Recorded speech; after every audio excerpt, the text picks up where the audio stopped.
जय श्री राधे राधे दोस्तों, आप सभी का आपके अपने YouTube चैनल अध्यात्म भक्ति में बहुत बहुत स्वागत है।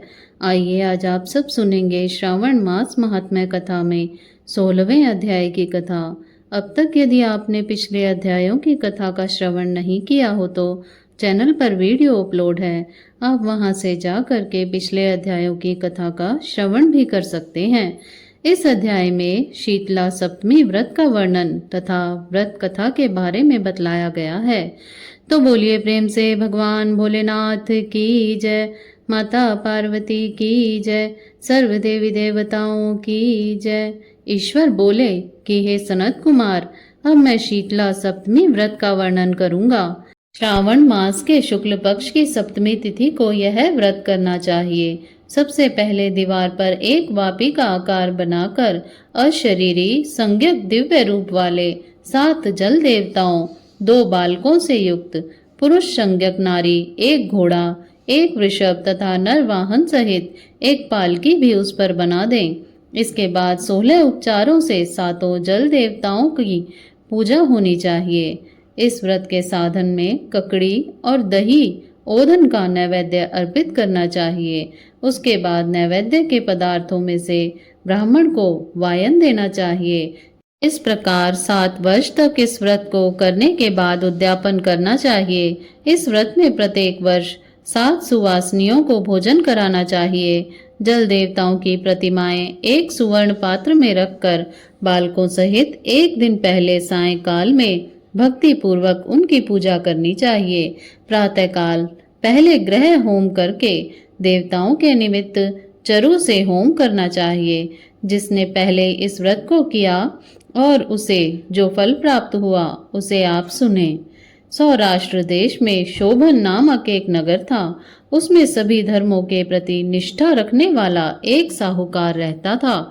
उसने जल रहित एक अत्यंत निर्जन वन में बहुत पैसा खर्च करके शुभ तथा मनोहर सीढ़ियों से युक्त पशुओं को जल पिलाने के लिए सरलता से उतरने चढ़ने योग्य दृढ़ पत्थरों से बंधी हुई तथा लंबे समय तक टिकने वाली एक बावली बनवाई। उस बावली के चारों ओर थके राहगीरों के विश्राम के लिए अनेक प्रकार के वृक्षों से शोभायमान एक बाग लगवाया। लेकिन वह बावली सूखी ही रह गई और उसमें एक बूंद पानी नहीं आया। साहूकार सोचने लगा कि मेरा प्रयास व्यर्थ हो गया और व्यर्थ ही धन खर्च हो गया। इस चिंता में विचार करता हुआ वह साहूकार रात में वहीं पे सो गया।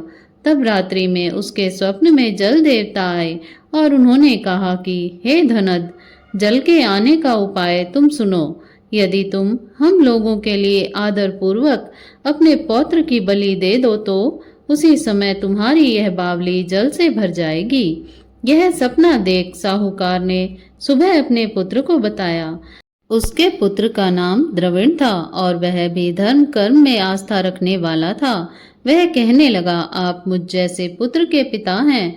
यह धर्म का कार्य है, इसमें आपको ज्यादा विचार नहीं करना चाहिए। यह धर्म ही है जो स्थिर रहेगा और पुत्र आदि सब नश्वर हैं। अल्प मूल्य से महान वस्तु प्राप्त हो रही है, अतः यह क्रय अति दुर्लभ है। इसमें लाभ ही लाभ है। शीतांशु और चंडांशु ये मेरे 2 पुत्र हैं। इनमें शीतांशु नामक जो ज्येष्ठ पुत्र है उसकी बलि बिना कुछ विचार किए आप दे दें। लेकिन पिताजी, घर की स्त्रियों को यह रहस्य कभी ज्ञात नहीं होना चाहिए। उसका उपाय ये है कि इस समय मेरी पत्नी गर्भ से है और उसका प्रसव काल भी निकट है, जिसके लिए वह अपने पिता के घर जाने वाली है। छोटा पुत्र भी उसके साथ चला जाएगा। हे तात, उस समय यह कार्य निर्विघ्न रूप से संपन्न हो जाएगा। पुत्र की यह बात सुनकर पिता उस पर अत्यधिक प्रसन्न हुए और बोले, हे पुत्र, तुम धन्य हो और मैं भी धन्य हूँ जो कि तुम जैसे पुत्र का मैं पिता बना। इस बीच सुशीला के घर से उसके पिता का बुलावा आ गया और वह जाने लगी। तब उसके ससुर तथा पति ने कहा कि यह ज्येष्ठ पुत्र हमारे पास ही रहेगा, तुम इस छोटे पुत्र को ले जाओ। इस पर उसने ऐसा ही किया। उसके चले जाने के बाद पिता पुत्र ने उस बालक के शरीर में तेल का लेप किया और अच्छी प्रकार स्नान कराकर सुंदर वस्त्र व आभूषणों से अलंकृत करके पूर्वाषाढ़ा तथा शतभिषा नक्षत्र में उसे प्रसन्नता पूर्वक बावली के तट पर खड़ा किया और कहा कि बावली के जल देवता, इस बालक के बलिदान से आप प्रसन्न हो। उसी समय वह बावली अमृत तुल्य जल से भर गई। वे दोनों पिता पुत्र शोक व हर्ष से युक्त होकर घर की ओर चले गए। सुशीला ने अपने घर में तीसरे पुत्र को जन्म दिया और 3 महीने बाद अपने घर जाने को निकल पड़ी। मार्ग में आते समय वह बावली के पास पहुंची और उस बावली को जल से भरा हुआ देखा तो वह बहुत ही आश्चर्य में पड़ गई। उसने उस बावली में स्नान किया और कहने लगी कि मेरे ससुर का परिश्रम व धन का व्यय सफल हुआ। उस दिन श्रावण माह के शुक्ल पक्ष की सप्तमी तिथि थी और सुशीला ने शीतला सप्तमी नामक शुभ व्रत रखा हुआ था। उसने वहीं पर चावल पकाए और दही भी ले आई। इसके बाद जल देवताओं का विधिवत पूजन करके दही भात तथा ककड़ी फल का नैवेद्य अर्पण किया तथा ब्राह्मणों को वायन देकर 7 लोगों को साथ मिलकर उसी नैवेद्य अन्न का भोजन किया। उस स्थान से सुशीला का ग्राम 1 योजन की दूरी पर स्थित था। कुछ समय बाद वह सुंदर पालकी में बैठ दोनों पुत्रों के साथ वहां से चल पड़ी। तब वे जल देवता कहने लगे कि हमें इसका पुत्र जीवित करके इसे वापस करना चाहिए, क्योंकि इसने हमारा व्रत किया है। साथ ही यह उत्तम बुद्धि रखने वाली स्त्री है। इस व्रत के प्रभाव से इसे नूतन पुत्र देना चाहिए। पहले उत्पन्न पुत्र को यदि हम ग्रहण किए रह गए तब हमारी प्रसन्नता का फल ही क्या।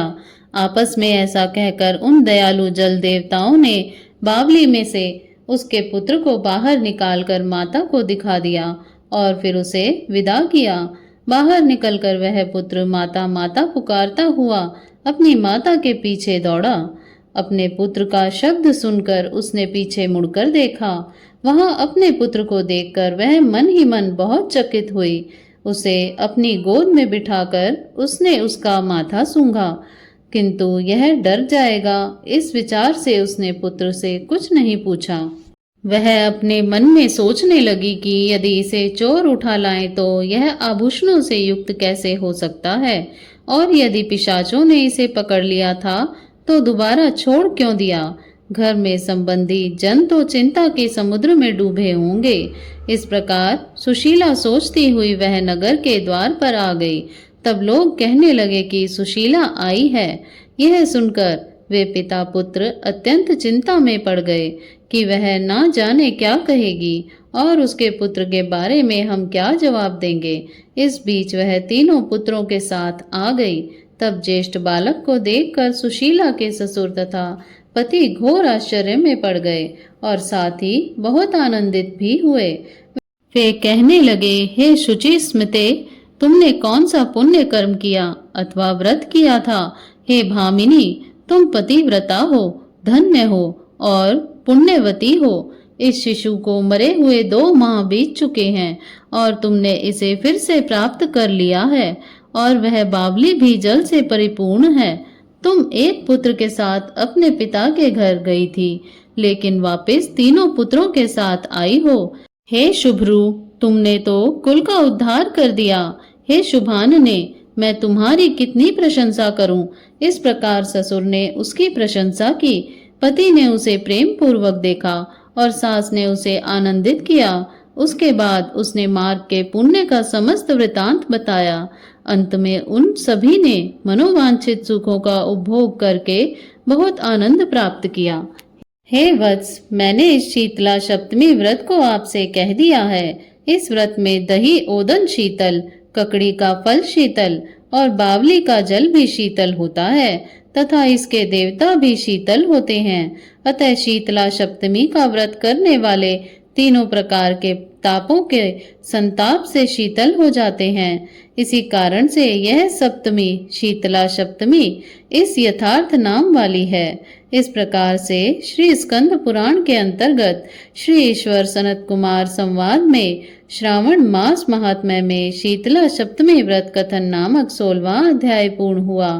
तो बोलिए प्रेम से भगवान भोलेनाथ की जय, माता पार्वती की जय, सर्व देवी देवताओं की जय।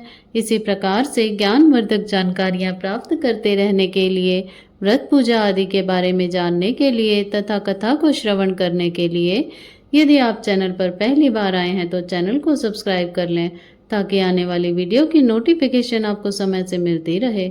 वीडियो को लाइक करें, शेयर करें। सुखी रहें, स्वस्थ रहें। जय श्री राधे राधे। धन्यवाद।